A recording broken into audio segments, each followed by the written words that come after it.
کیا آپ جانتے ہیں پرانے زمانے کے حکماں اور حکیم لوگ کیسے چھوٹی چھوٹی چیزوں سے بڑے بڑے امراض کا علاج کرتے تھے؟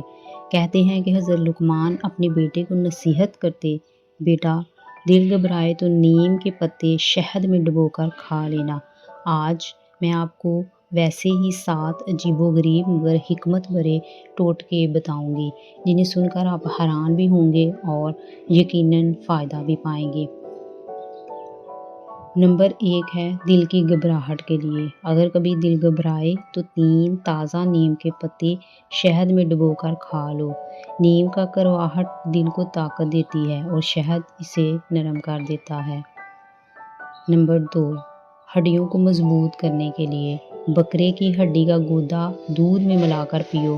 پرانے حکماں اسے ہڈی کی روح کہتے تھے جو انسان کی ہڈیوں کو فولاد بنا دیتی ہے۔ نمبر 3 آنکھوں کی روشنی بڑھانے کے لیے۔ سحری کے وقت گلاب کی پتی پر جمی شبنم کو چاٹ لو۔ کہا جاتا ہے اس میں وہ نور ہے جو آنکھ کو تیز کر دیتا ہے۔ نمبر 4 دماغی طاقت اور یادداشت کے لیے۔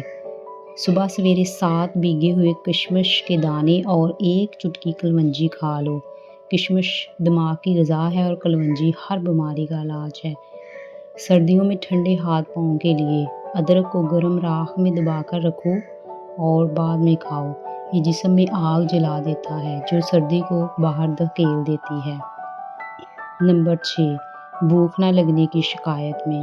لہسن کی 1 جو کو انگارہ بنا کر شہد میں ڈبو کر کھا لو۔ یہ پیٹ کو ایسے جگاتا ہے جیسے سوئے ہوئے شیر کو جگایا جاتا ہے۔ سکون اور نیند کے لیے۔ رات کو کالی تل کی مٹھائی کھاؤ اور اگر ممکن ہو تو نیم کے درخت کے نیچے بیٹھو۔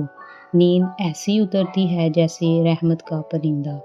یہ تھے 7 پرانے زمانے کے عجیب و غریب مگر حکمت بھرے نسخے۔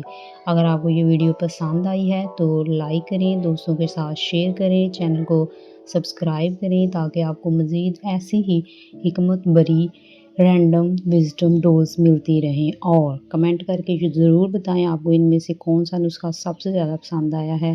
اور یاد رکھیں جاتے جاتے اصل حکمت یہ ہے کہ انسان اپنی صحت کا خیال رکھے اور سادہ زندگی اپنائے۔ دعاؤں میں یاد رکھیں، ملتے ہیں کسی اور رینڈم وزڈم ڈوز میں۔